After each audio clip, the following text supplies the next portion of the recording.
விசுவாசத்தினாலே நீதிமான் ஆக்கப்படுகிறான்.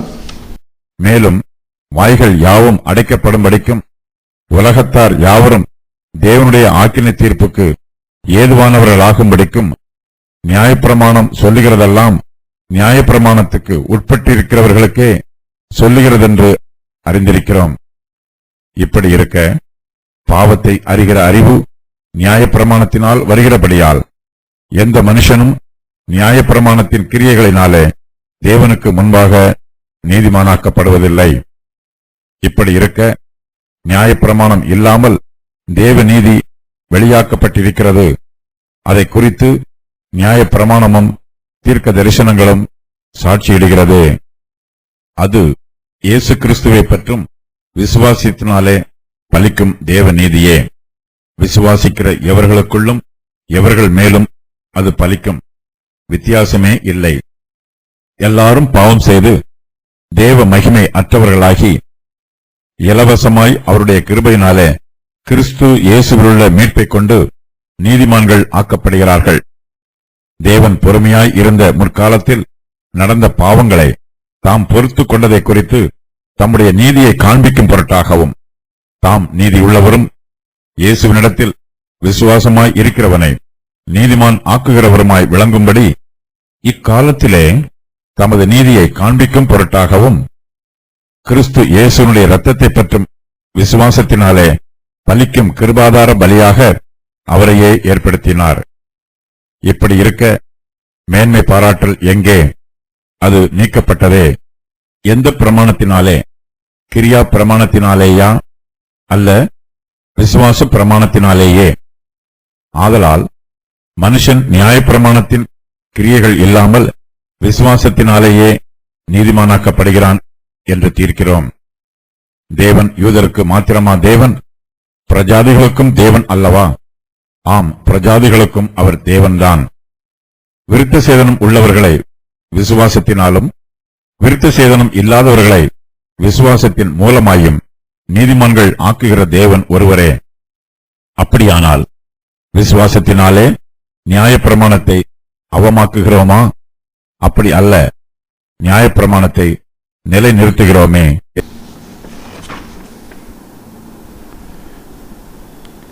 நியாயப்பிரமாணத்திற்கு உட்பட்டிருக்கிறவர்கள்.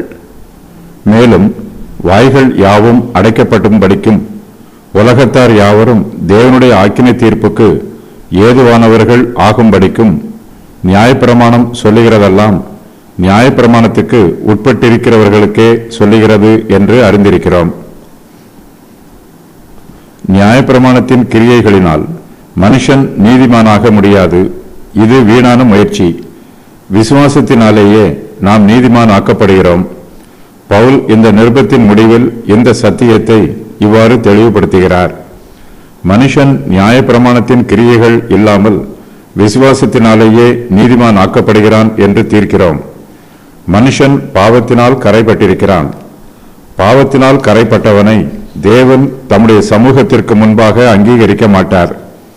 மனுஷன் எப்படிப்பட்ட கிரியைகளை செய்தாலும் அவன் தன் சுய கிரியைகளினால் நீதிமான் ஆக முடியாது. மனுஷனுடைய சுய கிரியைகளின் நிமித்தமாக தேவன் மனுஷனை தம்முடைய சமூகத்திற்கு முன்பாக அங்கீகரிக்க மாட்டார். நாம் தேவனுடைய சமூகத்தில் அங்கீகரிக்கப்பட வேண்டும் என்றால் நம்முடைய சுய கிரியைகள் பிரயோஜனமற்றது. தேவனுடைய சுத்த கிருபையினால் மாத்திரமே நம்மால் தேவனுடைய அங்கீகரிப்பை பெற்றுக்கொள்ள முடியும். தேவனுடைய கிருபை இயேசு கிறிஸ்துவின் மூலமாக நமக்கு இலவசமாக கொடுக்கப்படுகிறது.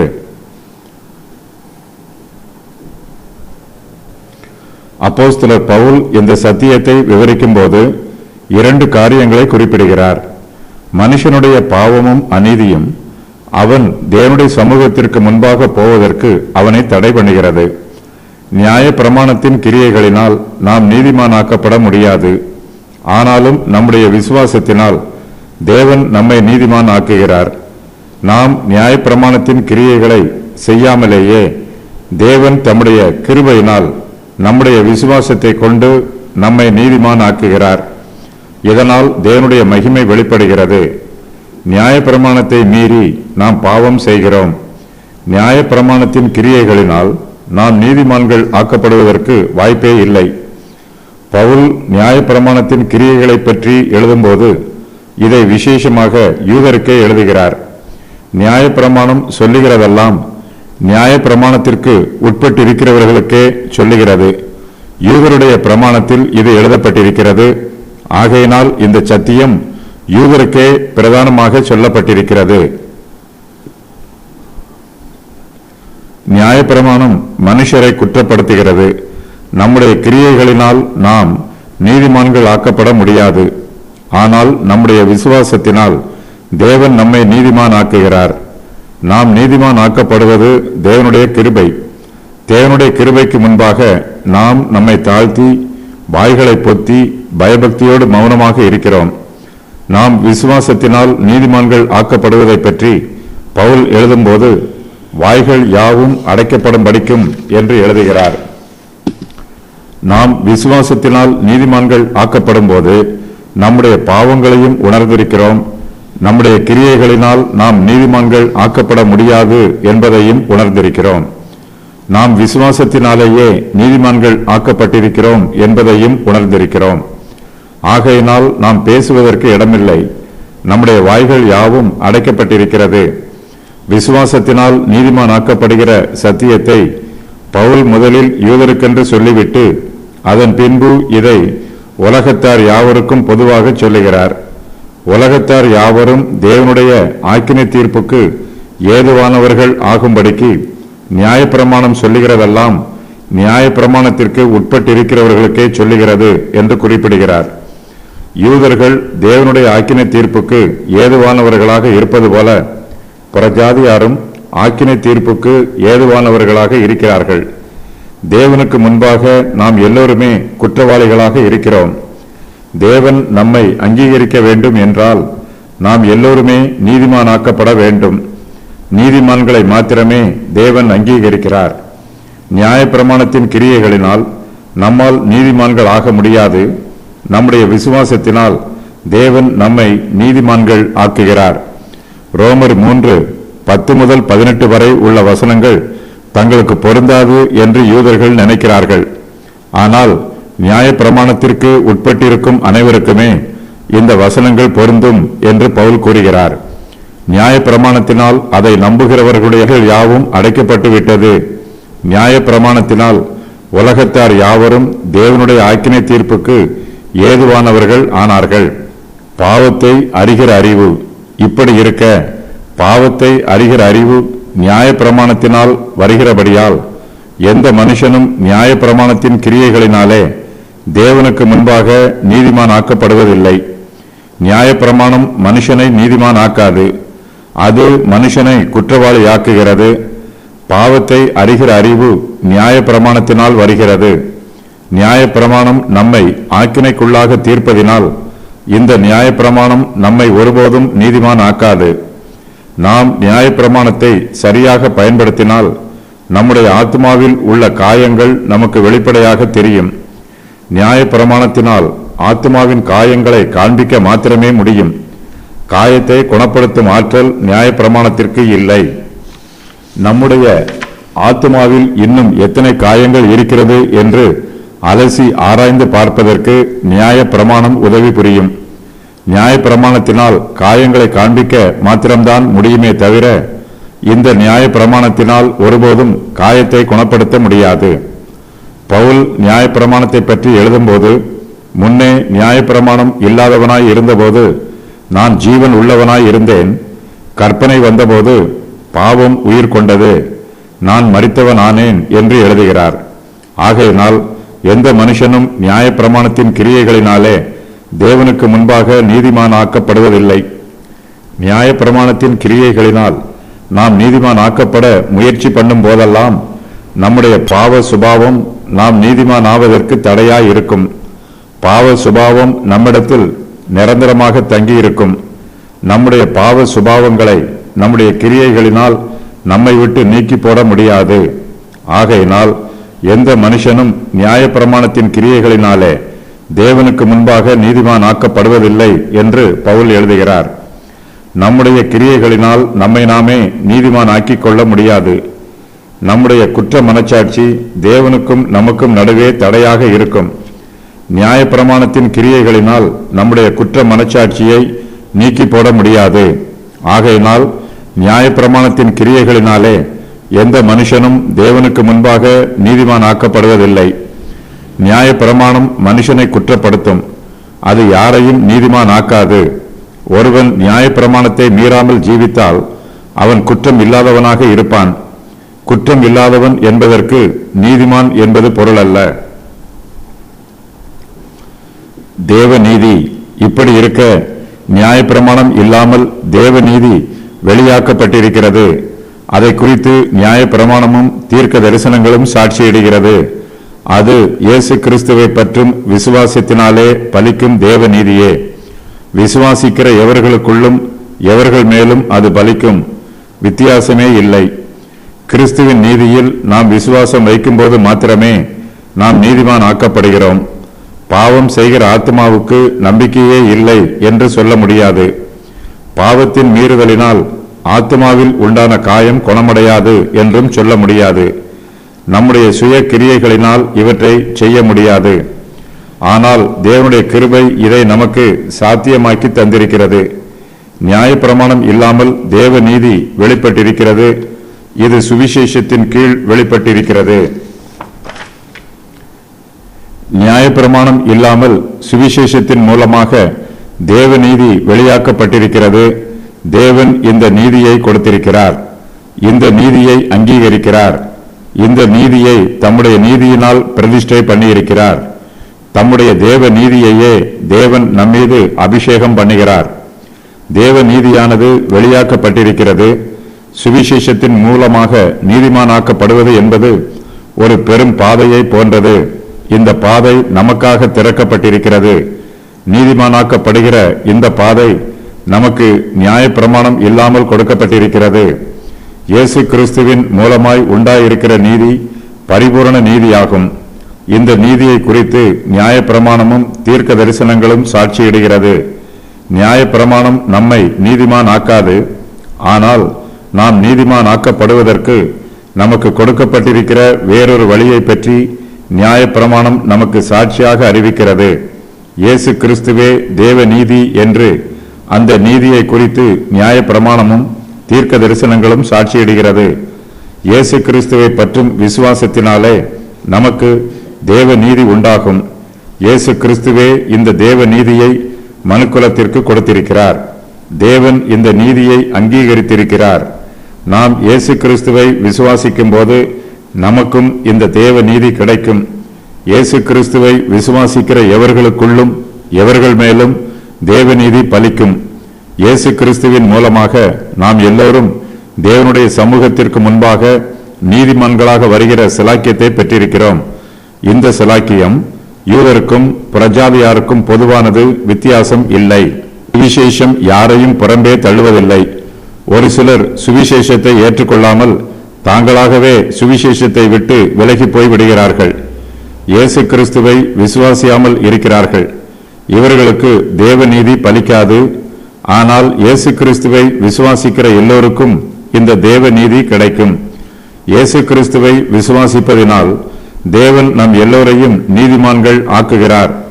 விசுவாசிகளுக்குள்ளும் விசுவாசிகள் மேலும் தேவநீதி வருகிறது.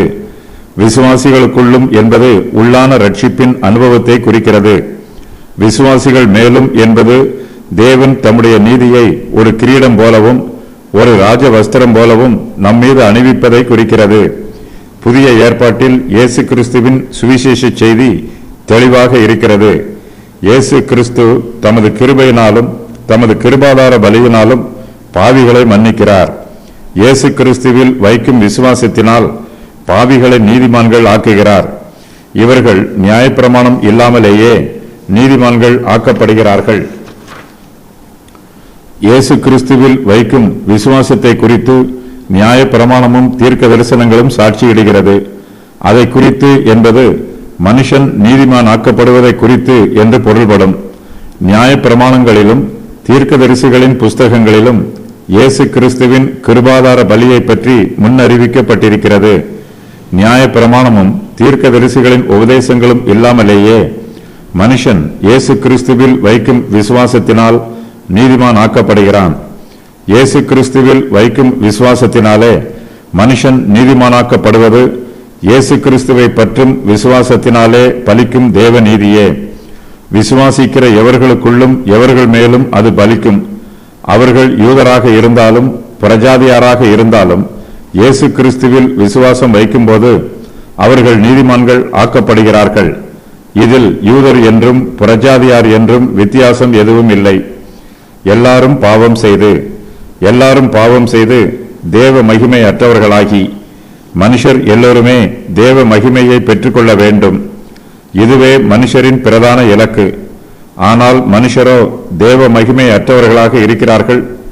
பாவம் செய்வதனால் தேவ மகிமை மனுஷரை விட்டு நீங்கி போயிற்று. தேவ மகிமை அற்றவர்கள் என்னும் வாக்கியத்திற்கு இலக்கை இழந்தவர்கள், குறி தவறியவர்கள், ஓட்டப்பந்தயத்தில் ஓடி பரிசு பெற முடியாமற் போனவர்கள் என்று பொருள் சொல்லலாம். இவர்கள் போட்டியில் ஜெயிக்க முடியவில்லை. மேலும் இவர்களுக்கு இழப்பு உண்டாயிருக்கிறது. இவர்கள் தோல்வி அடைந்திருக்கிறார்கள். மனுஷன் தேவனை மகிமைப்படுத்த வேண்டும். ஆனால் தேவனை மகிமைப்படுத்துவதில் மனுஷர் குறைவுள்ளவர்களாக இருக்கிறார்கள். தேவனை தேவன் என்று மகிமைப்படுத்தவில்லை. மனுஷன் தேவனை மகிமைப்படுத்துவதற்கு பதிலாக தன்னுடைய பாவத்தினால் அவரை கனவீனப்படுத்துகிறான். மனுஷன் தேவனுக்கு முன்பாக தேவ மகிமை உள்ளவனாக இருக்க வேண்டும். ஆனால் மனுஷனோ தேவ மகிமையில் குறைவுள்ளவனாக இருக்கிறான். எல்லா மனுஷரும் பாவம் செய்திருக்கிறார்கள். தாங்கள் அறியாமையில் பாவம் செய்ததாக யாரும் தேவனுக்கு முன்பாக சாக்குப்போக்கு சொல்ல முடியாது. நாம் தேவனுக்கு முன்பாக அவரை மகிமைப்படுத்துவதற்காகவே போகிறோம். ஆனால் நாம் எல்லோருமே பாவம் செய்திருக்கிறோம். நம்முடைய பாவம் நாம் தேவனை மகிமைப்படுத்த முடியாதவாறு நம்முடைய வாயை அடைத்து போடுகிறது. நாம் மனுஷருக்கு முன்பாக நம்மை மகிமைப்படுத்திக் கொள்ளலாம், நம்மை பற்றி பெருமையாக பேசலாம். ஆனால் தேவனுக்கு முன்பாக நாமே நம்மை மகிமைப்படுத்த முடியாது. தேவன் மனுஷனை மகிமைப்படுத்த விரும்புகிறார். ஆனால் மனுஷனோ தேவ மகிமையில் குறைவுள்ளவனாக இருக்கிறான். மனுஷன் நீதிமானாக்கப்படுவதே அவனுடைய மகிமையின் ஆரம்பம். ஆனால் மனுஷன் நீதிமானாக்கப்படுவதில் குறைவுள்ளவனாக இருக்கிறான். இத்துடன் மனுஷன் பரிசுத்தமாக்கப்படுவதிலும் குறைவுள்ளவனாகவே இருக்கிறான். தேவனுடைய மகிமையின் சாயல் நாம் பரிசுத்தம் உள்ளவர்களாக இருக்கும்போது நம்மிடத்தில் இருந்து வெளிப்படும். ஆனால் மனுஷனோ பரிசுத்தம் இல்லாமல் பாவம் செய்வதனால் அவனிடத்தில் தேவ மகிமையின் சாயல் சிறிதும் காணப்படவில்லை. கரைதிரை இல்லாமல் மாசற்றவர்களாய் இருக்கிறவர்கள் மாத்திரமே பரலோகத்திற்குள் பிரவேசிக்க முடியும். ஆனால் மனுஷர் எல்லோரும் பாவம் செய்து தேவ மகிமை அற்றவர்களாக இருக்கிறார்கள். மனுஷனுடைய சுய நீதியினாலும் சுய பரிசுத்தத்தினாலும் பரலோகத்திற்குள் பிரவேசிப்பது என்பது இயலாத காரியம். இந்த பாதை இப்போது அடைக்கப்பட்டிருக்கிறது. ஒருவன் ரட்சிக்கப்படுவதற்கு முன்பாக தான் ஒரு பாவி என்பதை தேவனுடைய சமூகத்திலே உணர்ந்து அறிக்கையிட வேண்டும். பவுலின் உபதேசம், எல்லோரும் பாவம் செய்திருக்கிறார்கள். தேவனுக்கு முன்பாக எல்லோரும் குற்ற உணர்வு உடையவர்கள்.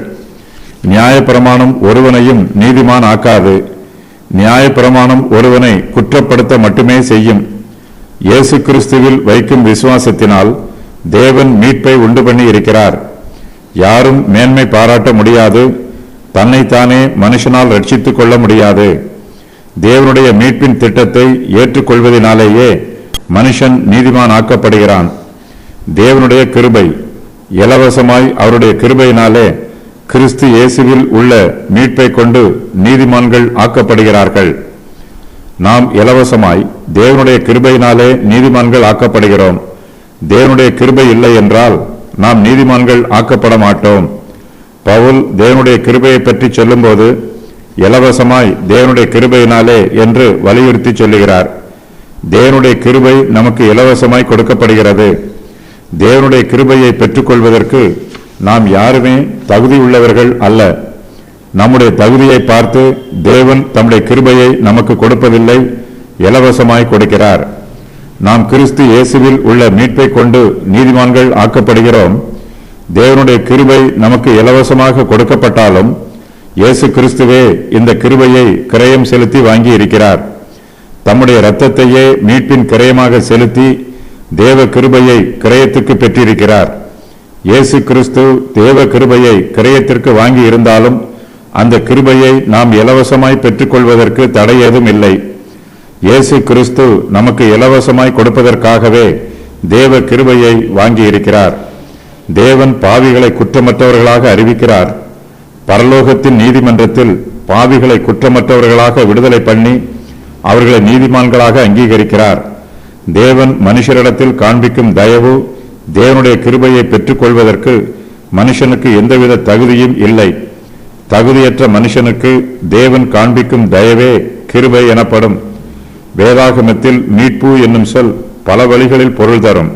அவையாவன: கிரயம் செலுத்தி மீட்பது, மீட்பின் கிரயம் செலுத்தி விடுவிப்பது, பாவத்தின் தண்டனையில் இருந்து விடுவிப்பது, பாவ மன்னிப்பு, சாபத்தில் இருந்து சர்வ சிருஷ்டியையும் மீட்டு புதுப்பிப்பது. கிருபாதார பலி. தேவன் பொறுமையாய் இருந்த முற்காலத்தில் நடந்த பாவங்களை தாம் பொறுத்து கொண்டதை குறித்து தம்முடைய நீதியை காண்பிக்கும் பொருட்டாகவும் தாம் நீதியுள்ளவரும் இயேசுவினிடத்தில் விசுவாசமாய் இருக்கிறவனை நீதிமான் ஆக்குகிறவருமாய் விளங்கும்படி இக்காலத்திலே தமது நீதியை காண்பிக்கும் பொருட்டாகவும் கிறிஸ்து இயேசுவினுடைய இரத்தத்தை பற்றும் விசுவாசத்தினாலே பலிக்கும் கிருபாதார பலியாக அவரையே ஏற்படுத்தினார். தேவன் இயேசு கிறிஸ்துவை கிருபாதார பலியாக ஏற்படுத்தி இருக்கிறார். தேவனுடைய நீதியின் மகிமைக்காக இயேசு கிறிஸ்து கிருபாதார பலியாக தேவனால் ஏற்படுத்தப்பட்டிருக்கிறார். இயேசு கிறிஸ்துவே மகா பிரதான கிருபாதார பலியாக இருக்கிறார். அவரே நம்முடைய கிருபாசனமாகவும் இருக்கிறார். இயேசு கிறிஸ்துவிலும் இயேசு கிறிஸ்து மூலமாகவும் நம்முடைய பாவங்களுக்கு நிவர்த்தி உண்டாயிற்று. நம்முடைய ஒப்புரவாதலுக்கு இயேசு கிறிஸ்துவே எல்லாமுமாக இருக்கிறார். இயேசு கிறிஸ்துவே தேவனுக்கும் நமக்கும் மத்தியஸ்தராய் இருந்து நம்மை தேவனோடு ஒப்புரவாக்குகிறார். கிறிஸ்து தேவனாக இருக்கிறார். இந்த உலகத்தை தம்மிடத்தில் ஒப்புரவாக்குகிறார். தேவன் இயேசு கிறிஸ்துவை கிருபாதார பலியாக ஏற்படுத்தி இருக்கிறார். மனுஷன் பாவம் செய்து தேவ மகிமை அற்றவனாக இருக்கிறான். தேவனுடைய சமூகத்தில் இருந்து விலகி போய்விட்டான். தேவனை வஞ்சித்து விட்டான். மனுஷனுடைய பாவத்தினால் தேவனுக்கு ஏமாற்றம் உண்டாயிற்று. பாவம் செய்த மனுஷர் மீது தேவன் கோபத்தோடு இருக்கிறார். ஆனாலும் மனுஷரோடு ஒப்புரவாவதற்கு ஒப்புரவாதலின் ஊழியத்தை தேவன் தாமே முதலாவதாக ஆரம்பித்து வைக்கிறார். தேவன் தம்முடைய நித்திய ஆதீனத்தில் நித்திய ஆலோசனையில் இயேசு கிறிஸ்துவை கிருபாதார பலியாக ஏற்படுத்தி இருக்கிறார். பாவம் செய்திருக்கிற இந்த உலகத்திற்கு இயேசு கிறிஸ்துவே கிருபாதார பலி. இயேசு கிறிஸ்துவனுடைய இரத்தத்தை பற்றும் விசுவாசத்தினாலேயே நாம் மீட்கப்படுகிறோம். தேவன் இயேசு கிறிஸ்துவை கிருபாதார பலியாக ஏற்படுத்தி இருக்கும்போது அவருடைய இரத்தத்தை பற்றும் விசுவாசத்தினால் கிருபாதார பலியின் மூலமாய் கிடைக்கும் ஆவிக்குரிய ஆசீர்வாதங்களை நாம் பெற்றுக்கொள்கிறோம். நம்முடைய ஆத்மாவின் காயங்களுக்கு கிறிஸ்துவின் கிருபாதார பலியானது காயம் கட்டுகிற ஔஷதமாக இருக்கிறது. அந்த ஔஷதத்தை காயமடைந்துள்ள ஆத்மாவில் விசுவாசத்தினால் காயம் கட்டுகிறோம். மருந்தை காயத்தில் கட்டினால்தான் காயம் குணமாகும். இயேசு கிறிஸ்துவின் கிருபாதார பலி நம்முடைய ஆத்ம காயத்திற்கு மருந்தாக இருக்கிறது. இந்த மருந்தை விசுவாசத்தினால் ஆத்ம காயத்தின் மீது கட்டி சுகமாகிறோம். ரத்தம் சிந்துதல் இல்லாமல் பாவ மன்னிப்பு இல்லை. இந்த உலகத்தில் உள்ள எந்த இரத்தமும் மனுஷருடைய பாவங்களை மன்னிப்பதற்கு போதுமானதாக இல்லை. ஆகையினால் உலகத்தின் பாவத்தை மன்னிப்பதற்கு இயேசு கிறிஸ்துவின் இரத்தமே மீட்பின் கிரயமாக செலுத்தப்பட்டிருக்கிறது. இந்த கிரயத்தை நாம் விசுவாசித்து நம்முடைய ஆத்தும ரட்சிப்பை பெற்றுக்கொள்ள வேண்டும். இயேசு கிறிஸ்துவின் கிருபாதார பலியை விசுவாசிக்கிறவர்களின் பாவங்களை எல்லாம் தேவன் பொறுத்துக் கொள்கிறார். இக்காலத்தில் நாம் செய்த பாவங்களையும் தேவன் பொறுமையாய் இருந்த முற்காலத்திலே நடந்த பாவங்களையும் அவர் பொறுத்துக் கொள்கிறார். இதற்காகவே தேவன் இயேசு கிறிஸ்துவை கிருபாதார பலியாக ஏற்படுத்தி இருக்கிறார். தேவன் முற்காலத்தில் பொறுமையாய் இருந்தார். தேவனுடைய தெய்வீக பொறுமையினால்தான் நாம் இன்னும் நரகத்திற்குள் தள்ளப்படாதபடிக்கு நரகத்தை விட்டு விலகி இருக்கிறோம். நம்முடைய பாவங்களில் இருந்து மனம் திரும்புவதற்கு தேவன் தமது பொறுமையினால் இன்னும் நமக்கு வாய்ப்பு கொடுக்கிறார்.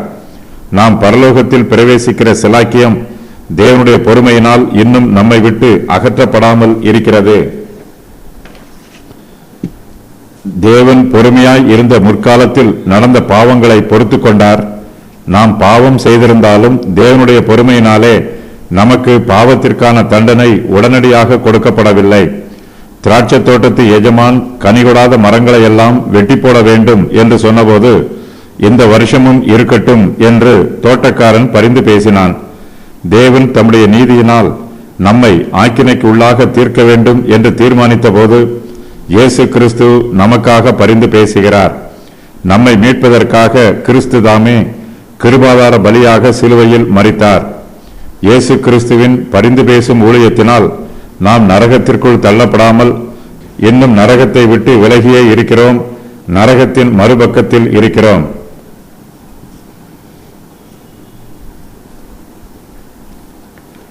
இந்த காரியங்கள் எல்லாவற்றிலும் தேவன் தம்முடைய நீதியை காண்பிக்கிறார். பவுல் தேவனுடைய நீதியை பற்றி எழுதும்போது இக்காலத்திலே தமது நீதியை காண்பிக்கும் பொருட்டாகவும் என்று எழுதுகிறார். தேவனே தம்முடைய நீதியை காண்பிக்கிறார். முதலாவதாக கிருபாதார பலியில் தேவனுடைய நீதி வெளிப்படுகிறது. தேவன் பாவிகளை நேசித்தாலும் பாவத்தை வெறுக்கிறார். இயேசு கிறிஸ்துவின் இரத்தத்தை மாத்திரமே மனுஷருடைய பாவங்களை மன்னிப்பதற்கு மீட்பின் கிரயமாக தேவன் அங்கீகரித்திருக்கிறார். இயேசு கிறிஸ்துவின் இரத்தத்தை அல்லாமல் வேறு எந்த கிரயத்தையும் தேவன் அங்கீகரிக்கவில்லை. இயேசு கிறிஸ்து நமக்காக பாவமானார். பாவமான இயேசு கிறிஸ்துவை பிதாவாகிய தேவன் பார்த்தபோது அவரையும் தம்முடைய கோபாக்கினையில் இருந்து தப்பிக்க விடவில்லை. தம்முடைய சொந்த குமாரன் என்றும் பாராமல் மனுக்குலத்திற்காக அவரை கிருபாதார பலியாக ஏற்படுத்தி இருக்கிறார். இயேசு கிறிஸ்துவின் கிருபாதார பலியினால் நமக்கு பாவ மன்னிப்பு உண்டாயிற்று. இயேசு கிறிஸ்துவினிடத்தில் விசுவாசமாக இருக்கிறவனை தேவன் நீதிமான் ஆக்குகிறார். நம்முடைய பாவங்களுக்காக நாம் மனம் திரும்பும் போது தேவன் தம்முடைய கிருபையினாலும் தேவன் தம்முடைய கிருபையினாலும் இரக்கத்தினாலும் நம்மை மன்னிக்கிறார். பாவிகளை மன்னித்து நீதிமான் ஆக்குவது தேவனுடைய கிருபை. இரக்கம் மாத்திரமல்ல, அது அவருடைய நீதியாகவும் இருக்கிறது. இயேசு கிறிஸ்து நமக்காக சிலுவையில் மரித்து நமக்காக தம்முடைய நீதியை வெளிப்படுத்தி இருக்கிறார். இயேசு கிறிஸ்து நீதிபரர், தம்முடைய வார்த்தையில் உண்மை உள்ளவர். இயேசு கிறிஸ்துவின் கிருபாதார பலியினால் தேவன் தம்முடைய நீதியை காண்பிக்கிறார். தாம் நீதியுள்ளவர் என்பதை உறுதி பண்ணுகிறார். இயேசு கிறிஸ்துவின் பாவ நிவாரண பலியின் மீது விசுவாசம் வைக்காதவர்களை தேவன் நீதிமான்களாக தீர்ப்பதில்லை. முற்காலத்தில் நடந்த பாவங்கள் என்னும் வாக்கியம் இரண்டு விதமான காரியங்களை குறிக்கும். அவையாவன, பழைய ஏற்பாட்டு பரிசுத்தவான்களின் பாவங்கள் மன்னிக்கப்படுவது, ஒவ்வொரு பாவியும் அவனுடைய முற்காலத்தில் செய்த பாவங்களுக்கு மனம் திரும்பும்போது அவை மன்னிக்கப்படுவது. இயேசு கிறிஸ்து கல்வாரி சிலுவையில் சிந்திய இரத்தத்தை தேவன் கிருபாதார பலியாக நியமித்திருக்கிறார். இயேசு கிறிஸ்துவின் மூலமாக தேவன் பாவிக்கு கிருபை உள்ளவராக இருக்கிறார். இது தேவனுடைய அன்பின் கிரியை. தேவன் தமது நீதியை வெளிப்படுத்த இப்போது ஆயத்தமாய் இருக்கிறார். இயேசு கிறிஸ்துவின் இரத்தத்தில் விசுவாசம் வைக்கிறவர்களை நீதிமான்களாக ஆக்குவதற்கு தேவன் இப்போது ஆயத்தமாக இருக்கிறார். தமது கிருபையினால் பாவியை நீதிமான் ஆக்குவதனால் தேவன் இப்போது நீதிபரராக இருக்கிறார். தேவ நீதியை பற்றிய உபதேசங்கள் சுவிசேஷத்தில் வெளிப்படுத்தப்பட்டிருக்கிறது. அநீதியினால் குற்றப்படுத்தப்படுவதில்லை.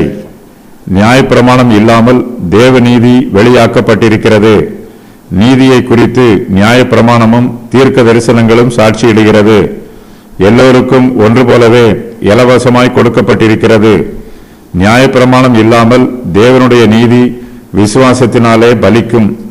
கிறிஸ்துவின் மூலமாக பாவங்களை மன்னிப்பது தேவனுடைய நீதியாய் இருக்கிறது. மனுக்குலத்தை ரட்சிப்பதற்கு தேவன் எதிர்பார்க்கும் எல்லா காரியங்களையும் இயேசு கிறிஸ்து செய்து முடித்து விட்டபடியினால் இது கிறிஸ்துவனுடைய நீதியாய் இருக்கிறது. கிருபையானது இயேசு கிறிஸ்துவின் மூலமாய் நீதியினாலே நித்திய ஜீவனுக்கு ஏதுவாய் ஆண்டு கொண்டது. பரிசுத்தவான்களிடம் தேவநீதி காணப்பட வேண்டும். தேவ நீதி ஜீவனை தருகிறது. நியாயப்பிரமாணம் தேவ நீதியை எதிர்பார்க்கிறது. நியாயப்பிரமாணத்தால் தேவ நீதியை தர முடியாது. பரிசுத்த ஆவியானவர் தேவ நீதியை வெளிப்படுத்துகிறார். தேவ நீதியை பெற்றுக்கொள்வதற்கு நிபந்தனைகள். விசுவாச பிரமாணம். இப்படி இருக்க மேன்மை பாராட்டல் எங்கே? அது நீக்கப்பட்டதே. எந்த பிரமாணத்தினாலே? கிரியா பிரமாணத்தினாலேயா? அல்ல, விசுவாச பிரமாணத்தினாலேயே. நாம் விசுவாசத்தினாலே நீதிமானாக்கப்பட்டிருக்கிறோம். நாம் நீதிமானாக்கப்பட்டிருப்பதினால் மேன்மை பாராட்டுவதற்கு நம்மிடத்தில் ஒன்றுமே இல்லை. ஏனெனில் நாம் நம்முடைய கிரியைகளினால் நீதிமானாக்கப்படவில்லை. நியாயப்பிரமாணத்தின் கிரியைகளினால் நாம் நீதிமானாக்கப்பட்டிருந்தால் நமக்கு மேன்மை பாராட்ட இடம் இருந்திருக்கும். நம்முடைய சொந்த கிரியைகளினால் நாம் ரட்சிக்கப்பட்டிருந்தால் நம்முடைய தலையின் மீது நாமே ரட்சிப்பின் கிரீடத்தை சூட்டிக் கொள்ளலாம்.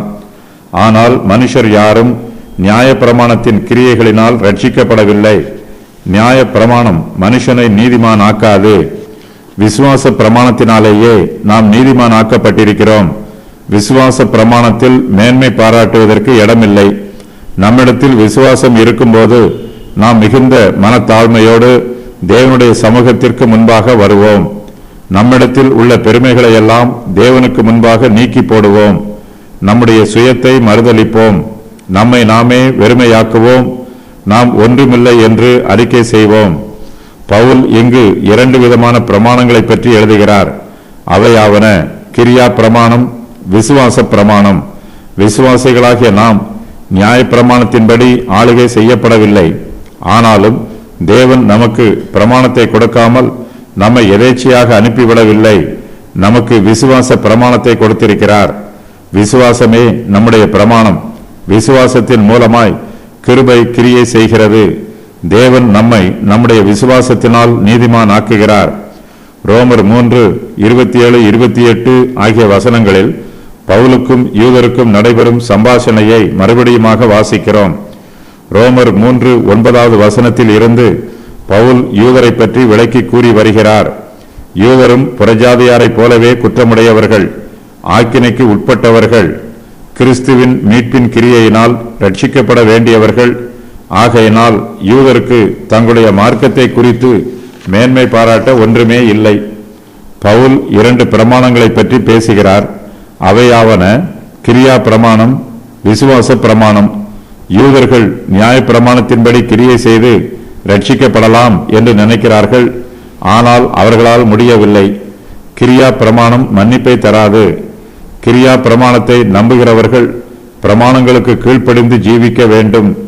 பிரமாணத்தை மீறினால் நிச்சயம் தண்டனை கிடைக்கும். ஆகையினால் விசுவாச பிரமாணமே ஆத்தும ரட்சிப்புக்கு ஏற்றது. இயேசு கிறிஸ்துவில் விசுவாசம் வைத்தால் நமது பாவங்கள் மன்னிக்கப்படும். பாவத்தின் சம்பளமாகிய மரணத்தில் இருந்து நாம் விடுவிக்கப்படுவோம். மனுஷன் பல காரியங்களை குறித்து மேன்மை பாராட்டி கொண்டிருக்கிறான். அவையாவன கொள்ளுதல், பாதுகாப்பு, மார்க்கம், பலன், ஜெயம், வரங்கள், ஐசுவரியங்கள், பாவங்கள், திட்டங்கள், வல்லமை. மேன்மை பாராட்டுகிறவர்கள் கர்த்தரை குறித்து மேன்மை பாராட்ட வேண்டும். வேறு எதை குறித்தும் மனுஷர் மேன்மை பாராட்டக்கூடாதே.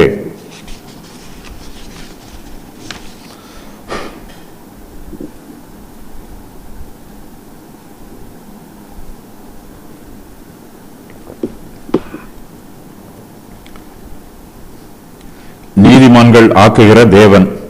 ஆதலால் மனுஷன் நியாய பிரமாணத்தின் கிரியைகள் இல்லாமல் விசுவாசத்தினாலேயே நீதிமானாக்கப்படுகிறான் என்று தீர்க்கிறோம். தேவன் யூதருக்கு மாத்திரமா தேவன்? புறஜாதிகளுக்கும் தேவன் அல்லவா? ஆம், புறஜாதிகளுக்கும் அவர் தேவன்தான். விருத்த சேதனம் உள்ளவர்களை விசுவாசத்தினாலும் விருத்த சேதனம் இல்லாதவர்களை விசுவாசத்தின் மூலமாயும் நீதிமான்கள் ஆக்குகிற தேவன் ஒருவரே. அப்படியானால் விசுவாசத்தினாலே நியாயப்பிரமாணத்தை அவமாக்குகிறோமா? அப்படி அல்ல, நியாயப்பிரமாணத்தை நிலை நிறுத்துகிறோமே. நியாயப்பிரமாணத்தின் கிரியைகளையும் தேவனுடைய கிருபைகளையும் நம்முடைய விசுவாசத்தையும் பவுல் இந்த அதிகாரத்தில் விரிவாக எழுதுகிறார். இதன் பின்பு மனுஷன் நியாயப்பிரமாணத்தின் கிரியைகள் இல்லாமல் விசுவாசத்தினாலேயே நீதிமான் ஆக்கப்படுகிறான் என்று தீர்க்கிறோம் என்று தன்னுடைய முடிவுரையையும் எழுதுகிறார். விசுவாசத்தினால் நீதிமானாக்கப்படும் சிலாக்கியம் யூதருக்கு மாத்திரம் என்று விசேஷமாக கொடுக்கப்படவில்லை. புறஜாதியாரும் விசுவாசத்தினால் நீதிமான்கள் ஆக்கப்படுகிறார்கள். விசுவாசிக்கிற எவர்களுக்குள்ளும் எவர்கள் மேலும் தேவ நீதியானது பலிக்கும் வித்தியாசமே இல்லை. தான் ஏற்கனவே எழுதியதை பவுல் இங்கு மறுபடியுமாக உறுதி பண்ணுகிறார். தேவன் யூதருக்கு மாத்திரமா தேவன் என்று கேள்வி கேட்கிறார். தேவன் கிருபை உள்ளவர். தம்முடைய கிருபையினால் அவர் விருத்த சேதனம் உள்ளவர்களை விசுவாசத்தினாலும் விருத்த சேதனம் இல்லாதவர்களை விசுவாசத்தின் மூலமாயும் நீதிமான்கள் ஆக்குகிறார். விசுவாசத்தினால் விசுவாசத்தின் மூலமாய் ஆகிய இரண்டு வார்த்தைகளுக்கும் பெரிய வித்தியாசம் எதுவும் இல்லை. இரண்டும் ஒரே பொருளை உடையதுதான். தேவன் எல்லோரையும் விசுவாசத்தினால் அல்லது விசுவாசத்தின் மூலமாய் நீதிமான்கள் ஆக்குகிறார் என்பதே இதன் பொருள். விசுவாசத்தினால் நீதிமான்கள் ஆக்கப்படுகிறோம் என்னும் உபதேசம் நியாயப்பிரமாண உபதேசத்தை அவமாக்கவில்லை. நியாயப்பிரமாணத்தின் கிரியைகளினால் நாம் நீதிமான்கள் ஆக்கப்படவில்லை என்பது மெய்யான சத்தியம். ஆயினும் நியாயப்பிரமாணம் வீணாய் கொடுக்கப்படவில்லை. பவுல் நியாயப்பிரமாணத்தை நிலைநிறுத்துகிறார். அதை சரியான அஸ்திவாரத்தில் நிறுத்துகிறார். நாம் ரட்சிக்கப்படுவதற்கு தேவன் நியாயப்பிரமாணத்தை ஒரு உடன்படிக்கையாக கொடுக்கவில்லை. நியாயப்பிரமாண உடன்படிக்கையினால் யாரும் ரட்சிக்கப்படுவதில்லை. ஆயினும் நாம் நியாயப்பிரமாணத்தை பெற்றிருக்கிறோம். நியாயப்பிரமாணத்துக்கு கீழ்ப்படுகிறோம். நியாயப்பிரமாணத்தை மத்தியஸ்தரின் கையில் இருக்கிற பிரமாணமாக பாவித்து அதற்கு கீழ்ப்படுகிறோம். நியாயப்பிரமாணம் கிருபை பிரமாணத்திற்கு உதவியாக கொடுக்கப்பட்டிருக்கிறது. இது கிருபை பிரமாணத்திற்கு மேலானது அல்ல. ஆகையினால் பவுல் கிருபை பிரமாணத்தை மேன்மைப்படுத்தினாலும் நியாயப்பிரமாணத்தை தேவையற்றது என்று தூக்கி எறிந்துவிடவில்லை. நியாயப்பிரமாணத்தை அதன் சரியான ஸ்தானத்தில் நிலைநிறுத்துகிறார். விசுவாசத்தினால் நீதிமானாக்கப்படுவதனால் நியாயப்பிரமாணம் அவமாக்கப்படவில்லை. கிறிஸ்தவ மார்க்கம் நியாயப்பிரமாணத்தை நிலைநிறுத்துகிறது. எவ்வாறெனில் நியாயப்பிரமாணத்தின் சடங்காச்சாரங்கள் அனைத்துமே கிறிஸ்துவை மையமாக கொண்டிருக்கிறது என்று கிறிஸ்தவ மார்க்கம் அங்கீகரிக்கிறது. இயேசு கிறிஸ்து நியாயப்பிரமாணத்தை நிறைவேற்றினார். இயேசு கிறிஸ்து நியாயப்பிரமாணத்தை முடித்தார். நியாயப்பிரமாணம் எதிர்பார்க்கும் நீதியை கிறிஸ்தவ மார்க்கம் ஜனங்கள் மத்தியிலே நிறைவேற்றுகிறது. நியாயப்பிரமாணத்தின் ஆவிக்குரிய கொள்கைகளையும் நீதிநெறி கொள்கைகளையும் கிறிஸ்தவ மார்க்கம் புதிய ஏற்பாட்டில் சேர்த்திருக்கிறது.